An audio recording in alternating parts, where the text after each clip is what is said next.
This video is brought to you by my latest book, How to Play Melodic Rock Lead Guitar, a comprehensive guide to doing exactly that, playing melodic rock lead guitar.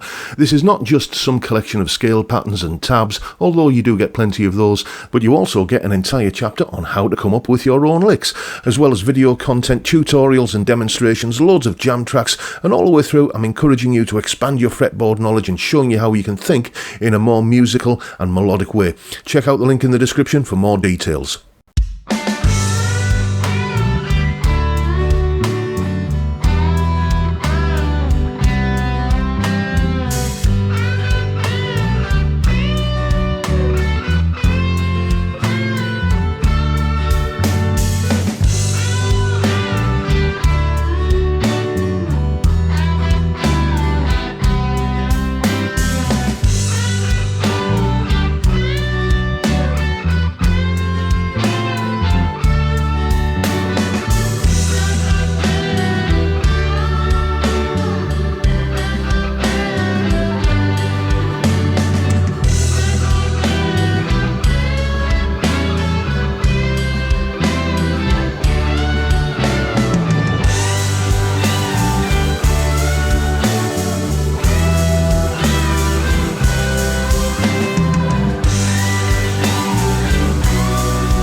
Hello chaps, welcome once again to John Robson Guitar Tuition.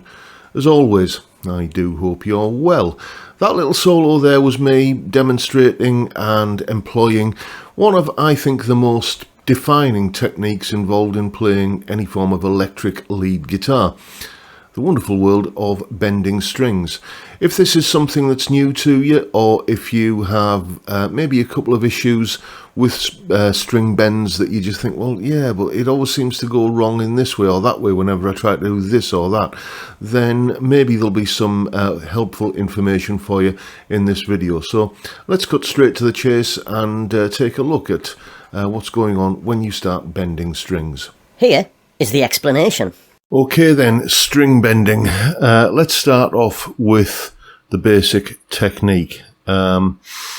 Most people will tend to bend with their third finger. I can just about do that these days. It used to be the finger I would always use to bend with, but since a finger injury a little while ago, I've had to sort of adapt and go with my second finger. But, you know, either or.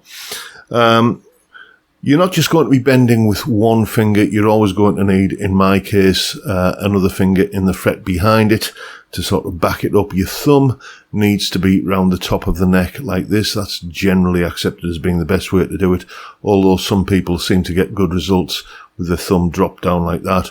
One thing you're never really going to succeed at is if I seem to see a lot of adolescent players that even when they're doing anything, string bends or anything like that, their thumb will kind of crop out here. That's never going to be a recipe for success. So either second finger or third finger. If you're using your third finger, the other two fingers backing it up in the frets behind it. I'm going to use my second finger and just back it up with my first in the fret behind it. And what we're trying to do is we're trying to make this note go up to this note. That's the most commonplace form of string bend, where we're going up a whole tone, 2 frets. So maybe start off with a slide like that and then just try and replicate that with a bend.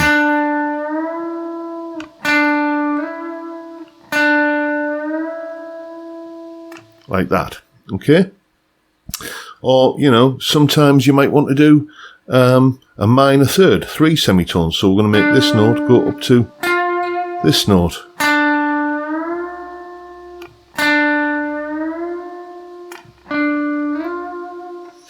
And on other occasions, you might just want the subtlety of a semitone bend. So we're just going to make this note go up to here.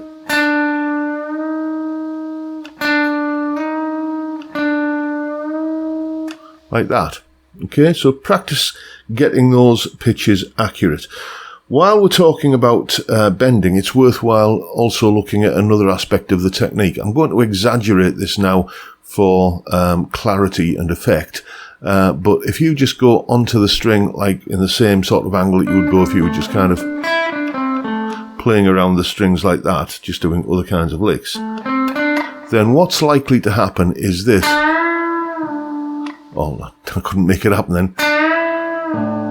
Where you get, stray notes cropping up from unwanted open strings. It's very easy to miss that and not correct for it if you spend a lot of your time playing unplugged.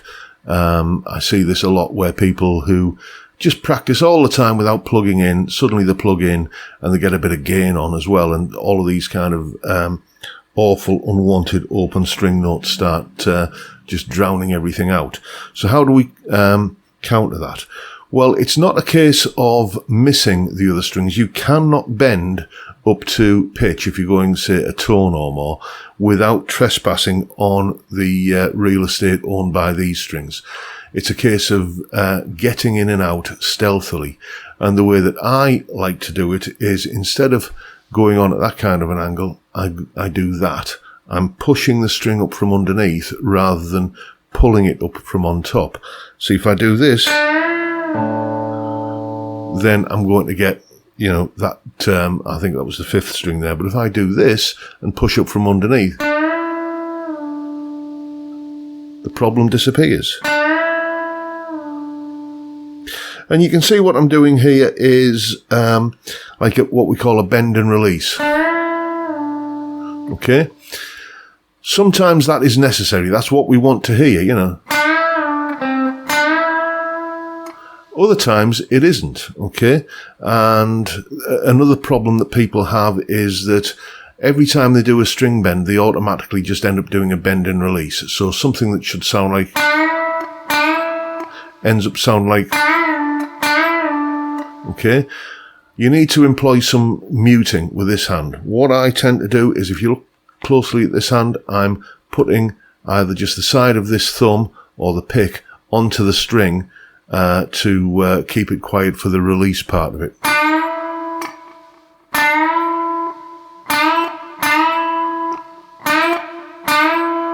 It's just getting that timing right so that you kind of cut off the string's vibration at the correct time.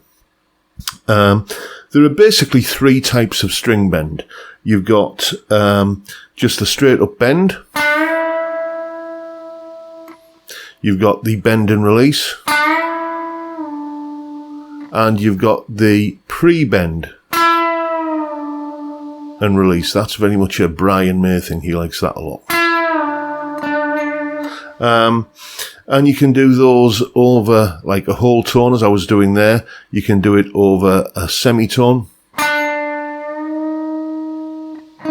taking up to there. Bend and release. Or a pre-bend and release. Or we can do it a minor third.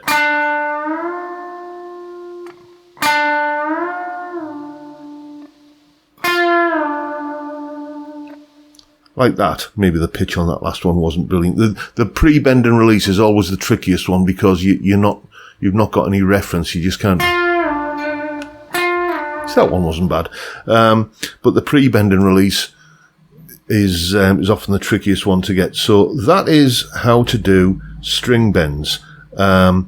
What you can do actually is, try incorporating them into a melody that you're going to recognise and hear when the notes are right or wrong. So take, for example, if we were to go for Amazing Grace, something like,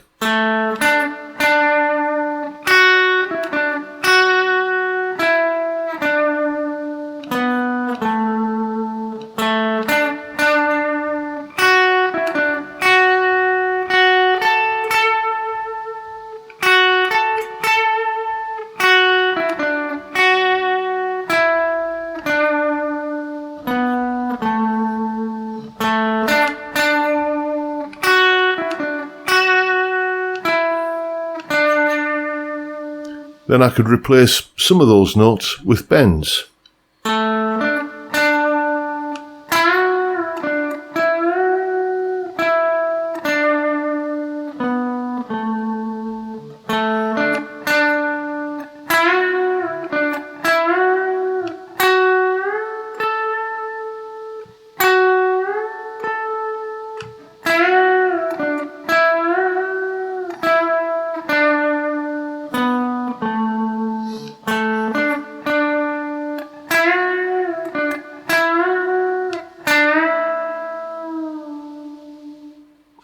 And, you know, you can obviously hear when you're getting the notes right there because you're comparing it to a very familiar melody. And, you know, it's obvious when you get something wrong, you know. So if you were to go,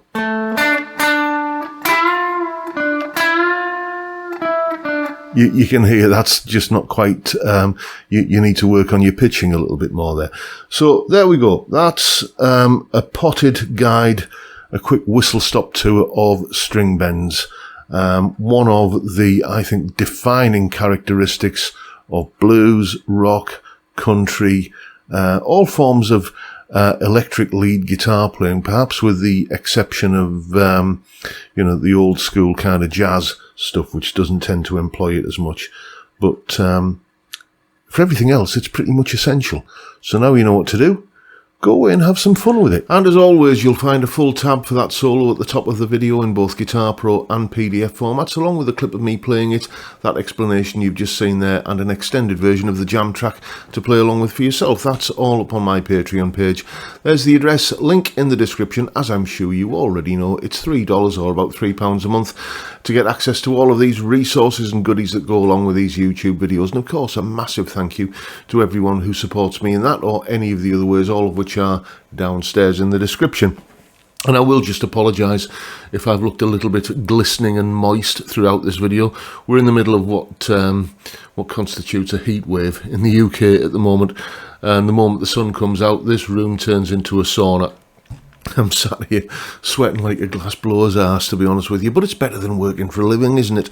And that's pretty much it for today, folks. Hope you've enjoyed the video, and if that's the case, please hit the subscribe button and the notification bell if you haven't already done so. And why not drop me a like as well while you're at it? And don't forget the live stream every Friday, 5 PM UK time. We just have a beer and a chat, and there's nothing quite like a cold beer in this weather, is there? Beer and chat on a Friday, 5 PM UK time. What's not to like about that? It's a great way to kick off the weekend, and I'd love to see you there if you can make it. But for now, I'll bid you all a good day and say thank you so much for watching. Thank you for your time. Look after yourselves, folks. Stay well, stay safe, and above all, stay sane. Bye for now.